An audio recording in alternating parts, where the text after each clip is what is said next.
सर्वे भवन्तु सुखिनः, सर्वे सन्तु निरामया, सर्वे भद्राणि पश्यन्तु, माँ कश्चित् दुःखभाग्य भवेत्। सबका कल्याण हो, सब लोग निरोगी हों, सबको संभाव से देखा जाए और संसार का कोई भी व्यक्ति रोग से ग्रसित ना हो, ऐसी कामना के साथ आज हम अपने वक्तव्य की शुरुआत करते हैं। नमस्कार, शीतल हैप्पीनेस क्लब में आपका स्वागत है और आज की चर्चा का आधार सामवेद को बनाया गया है। सामवेद की रचना ऋग्वेद के श्लोकों को गायन रूप में करने के लिए की गई थी। सामवेद के 1875 श्लोकों में से सारे श्लोक हैं जो ऋग्वेद से ही लिए गए हैं, केवल उसमें 99 हैं जो बाद में जोड़ा गया था। बाकी उसके सारे श्लोक हैं जो ऋग्वेद के ही हैं। तो सामवेद हमें गायन के महत्व की ओर इंगित करता है कि गायन का हमारे जीवन में कितना महत्व है। हमारे जितने सारे पार्टी फंक्शन हैं उसमें बिना गायन का कुछ होता नहीं है, तो इसी से हम उसके गायन के महत्व का अंदाज़ लगा सकते हैं। और सामवेद को आधार बनाकर बाद में विवेकानंद ने पुस्तक लिखी थी जिसमें, और सामवेद खुद इस पर बात करता है कि वो तीन है योग की बात करता है, ज्ञान योग, कर्म योग और भक्ति योग। और ये योग है जो मनुष्य की मुक्ति का साधन है, जिसमें ज्ञान योग का मतलब होता है कि खुद को जानना। ज्ञान का मतलब यहाँ पे है खुद को जानो। कैसे जानेंगे? जब हम अपने आप के साथ समय व्यतीत करेंगे, खुद के ऊपर काम करेंगे, खुद से प्रश्न पूछेंगे, तो हम अपने आप को ज़्यादा अच्छे से जान पाएंगे। उससे होगा ये कि हम ये जान पाएंगे कि हमारी क्षमता क्या है, हमारे वीकनेस क्या है, हम किस काम को बहुत अच्छे से कर सकते हैं और किस काम में मेरी रुचि नहीं है तो हम उसे नहीं कर सकते। कई बार होता है कि लोग उस पेशे में चले जाते हैं जिसमें उनकी कोई रुचि ही नहीं है, तो वैसे में वो घिसी पिटी टाइप की उनकी ज़िंदगी हो जाती है। पर्सनालिटी का विकास करो, अपने मेंटल लेवल का विकास करो, सोचने समझने की ताकत, हर चीज़ का विकास करो। और अपने फोकस को जब एक बार पता हो गया कि ये मेरा स्ट्रॉन्ग पॉइंट है, तो फिर सारा फोकस हम उस एरिया में अगर लेजर फोकस दे तो हम ज़्यादा कुछ बड़ा कर सकते हैं, अच्छा कर सकते हैं, जो खुद के लिए, हमारे परिवार, समाज, सबके लिए अच्छा होगा। और इसके लिए क्या करते हैं कि हम अपने ज्ञानेंद्रियों से जिन चीज़ों को सीखते हैं, जैसे सुनना है, तो अगर हम किसी चीज़ को सुन रहे हैं तो जहाँ से भी हम सीख रहे हैं तो वो बड़े ध्यान से उसको सुनना है। फिर उसका जो सुना, देखा और सीखा, उसको मनन करना है। तो पहला चीज़ है कि सीखना, दूसरा है कि उस पर मनन करना। मनन करना का मतलब कि अगर दिन भर में कोई भी चीज़, चाहे वो किसी वीडियो से हो, किसी आदमी से मिला हो, तो अगर कोई चीज़ हमने सीखी है तो उस पर अगर मनन करेंगे तो उसमें कोई एक लाइन होगा जिसको कि हम अपनी ज़िंदगी में उतार सकते हैं। तो अगर ऐसे हर दिन हम एक एक बात भी अपनी ज़िंदगी में अगर उसको उतारते जाएँ तो हमारी लाइफ सचमुच में बहुत ज़्यादा अच्छी हो जाएगी। अच्छी का मतलब है कि जिसको कि कोई भी चाहे कि हाँ, अच्छी का मतलब है कि कोई भी चाहे कि हाँ हमें इनके जैसा बनना है, तो उसको हम कह सकते हैं अच्छी। तो और इससे क्या है कि एक और जो बात उन्होंने कहा कि आपके सर्किल के लोग कैसे हैं इस पे भी फ़र्क पड़ता है। आप कितने भी सफल हो जाएँ, परंतु आपके आस-पास और आपके सर्किल में ऐसे लोग हैं जो गर्त की ओर जा रहे हैं, कोई शराबी है, कोई भी बुरी चीज़ें जिसको आप कह सकते हैं, अगर उन सारी चीज़ों में हैं, तो अगर आपके आस-पास कोई भी वैसा है, तो आपके वैसे बनने की संभावना बढ़ जाती है। तो वैसा ज़रूरी नहीं कि आदमी बने ही, लेकिन उसकी संभावनाएँ होती है। इसलिए कहा जाता है कि अपने सर्किल है जो आपने बहुत सोच समझ के लोगों की बनाइए, क्योंकि आदमी होता है अपने आस-पास के 5 लोगों का एवरेज होता है। तो ये है। और जो नेक्स्ट है कर्मयोग के बारे में कहा गया है, योगा कर्मसु कौशलम, अर्थात कर्मों की कुशलता ही कर्मयोग है। इस बारे में गीता में ये कहा गया है कि अपने काम में इतना मतलब माहिर हो जाना, इस तरह घुस जाना है कि फिर बाकी दूसरी चीज़ें हमें दिखी ही नहीं। और वो उस कर्म योग में वो सारी चीज़ें आती हैं। यदि हम खा रहे हैं तो वो सारा फोकस है जो हमारा खाने पे हो, हम कुछ और सोच ही नहीं रहे हैं कि हाँ, हो रहा है कि हम खाते समय ये सोच रहे हैं कि मतलब क्या पढ़ना है या क्या करना है, फोकस उससे गड़बड़ होता है। तो खाते समय खाने पे सारा फोकस, वैसे ही अगर हम पढ़ रहे हैं तो फिर सारा फोकस पढ़ते समय। तो इसको कहते हैं अपने कर्मों में इस तरह से माहिर हो जाना कि आपको दूसरी चीज़ें ना दिखे। और क्या हो सकता है कि अपने कर्म करते समय फल में ज़्यादा लिप्त ना हो जाना। फल में लिप्त हो जाने का मतलब कि हम अगर किसी का परोपकार किया है तो हम ये अपेक्षा रख के करेंगे कि सामने वाला भी हमारे ऊपर से अच्छा ही उपकार करे। तो ज़रूरी नहीं, वो कृतज्ञ भी हो सकता है कि ऐसा कि हमने उपकार किया और हम वो उस उपकार को कहेगा ये तो ऐसे ही किया था।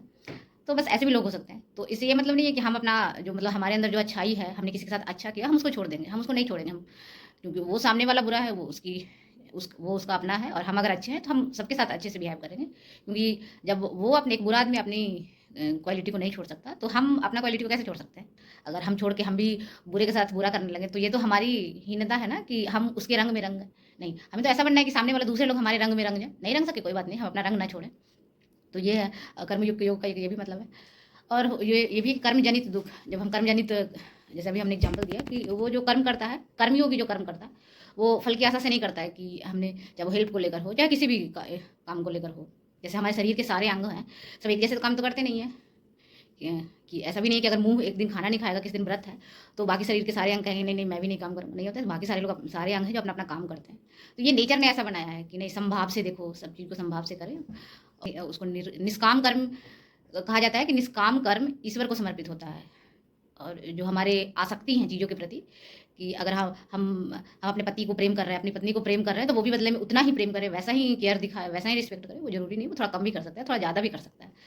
तो अगर हम ये चीज़ें रखते हैं कि हमें दूसरे उतना प्यार करें, चाहे पैसे को लेकर हो, धन को लेकर हो, कि अगर उसके पास इतना धन है तो हमारे पास भी इतना धन होना चाहिए, और धन पैसे पैसे करके अगर हम मर जाते हैं, तो ये जो वासनाएं, इसको भी वासना कहते हैं, एक तरह का पैसों का वासना। तो वो वासनाएं ही हमें अगले जन्म में इससे जन्म लेने के लिए, या कहीं कि पुनर्जन्म के लिए, वो उसे बाध्य करता है।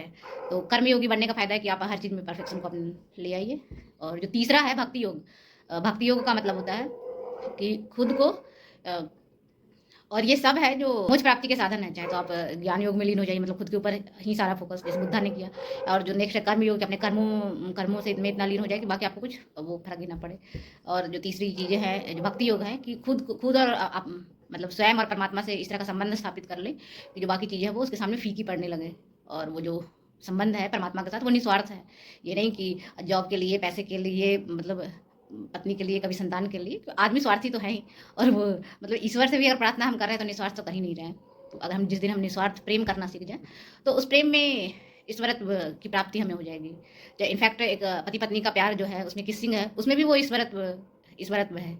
और माँ बच्चे का प्यार है, जिसमें वहाँ पे वात्सल्य रूप में ईश्वर का प्रेम है। और भी दूसरे से अगर हम स्नेह, अब अगर हम किसी से स्नेह के साथ बर्ताव करते हैं, किसी के साथ हंस के बात कर लेते हैं, ये छोटी छोटी चीज़ें, सब में ईश्वर का वास होता है। एक होता है कि हम हर समय किसी से चिढ़ के बात करें, गुस्से में बात करें। एक होता है थोड़ा प्यार से बात करें। एक ऐसी चीज़ है जो ईश्वर ने सबको दिया और फ्री ऑफ कॉस्ट है, कि हम किसी से हंस के बात कर लें, किसी से प्यार से बात कर लें, और वो सामने वाला खुश हो जाता है। ऐसा नहीं कि हर कोई हर किसी से पैसे मांगने के लिए तैयार है। उसे पता है कि तुम पैसे नहीं दे सकते, कोई बात नहीं, उससे प्यार से बात कर लो। तो भक्ति योग ये हुआ। और भक्ति योग के बारे में एक कटाक्ष कह सकते हैं कि किया है विवेकानंद ने, जिसमें कहा है कि कभी कभी लोग भक्ति में इतने अंधभक्त हो जाते हैं कि अपने मतलब वो अपने धर्म को सर्वश्रेष्ठ मानने लगते हैं, और दूसरे के धर्म को वो एक तरह से कहें कि हीन भाव से देखते हैं, नहीं ये तो बेकार सा धर्म है। इनफैक्ट हिंदू धर्म में भी जो विष्णु भक्त हैं, जो शिव भक्त को कमतर आंक सकते हैं। और इस तरह के झगड़े इतिहास में हो चुके हैं। जैसे अलवार और नैनार के झगड़े हुए थे, वो विष्णु भक्त, और जो अलवार थे विष्णु भक्त थे, और नैनार थे जो शिव भक्त थे। तो इन दोनों में मतलब हमारा ईश्वर बड़ा, हमारा ईश्वर बड़ा, इस तरह के झगड़े पहले भी हुए थे और आज भी होते हैं। तो इन अंधभक्त के लिए विवेकानंद ने एक शब्द का प्रयोग किया है कि वो जो ठेकेदार है, धर्म के ठेकेदार, वो अपने धर्म की रक्षा के लिए ऐसे खड़े हैं जैसे कि कुत्ता अपने स्वामी के संपत्ति की रक्षा के लिए। और वो कुत्ता है जो उस ठेकेदार से ज़्यादा अच्छा है, क्योंकि उसमें वो परखने की क्षमता है कम से कम, कि उसका स्वामी है, वो किसी भी रूप में आ जाए, किसी भी ड्रेस पहन, कैसा भी ड्रेस पहन के आ जाए, वो उसे पहचानने में गलती नहीं करेगा। परंतु जो दूसरे तरह के जो धर्म के ठेकेदार होते हैं, वो तो सामने वाले का लॉजिक भी नहीं सुनेंगे, कि किसी का कोई क्या कह रहा है, ये इन सब से परे। वो बस हमारा जो एक आइडियोलॉजी है, यही सबसे अच्छा है, हमारा धर्म ही सर्वश्रेष्ठ है, ये भी एक मूढ़ता उसको कह सकते हैं। तो हमारी शिक्षा भी ऐसी होनी चाहिए, जिसकी ऋग्वेद में भी चर्चा की गई है, कि हमारी शिक्षा ऐसी होनी चाहिए कि हम सभी धर्मों को समान भाव से देखें, सभी जाति को, सभी वर्ग के लोगों को एक भाव, समान भाव से देखें, उसके साथ सम्मानता का व्यवहार करें। सामवेद का एक श्लोक है, देवानां मिद्देवो महत्दा वृणिमहे वयम वृष्णामस्य भूतये। श्लोक सामवेद का श्लोक नंबर 138 है। उसमें है, देवानां मिद्देवो महत्दा वृणमहे वयम वृषनामस्य भूतये। अर्थात देवताओं का रक्षण है, जो सबसे महान कार्य है। और यहाँ पे देवता हैं जो इंद्रियों को कहा गया है। इंद्रियों का मतलब हमारी जितनी भी है ना, 5 इंद्रियां हैं। 5 इंद्रियां इसमें आँख, नाक, कान, जिसे भी हम जो भी हमें सीखने समझने के लिए जो जहाँ से हम चीज़ें लेते हैं, वो सब हम इंद्रियों में आता है। सामवेद जो लास्ट शिक्षा है कि अपने इंद्रियों की रक्षा करना। तो उसके साथ ही आज हम अपने वक्तव्य को समाप्त करते हैं। Thank you for listening me.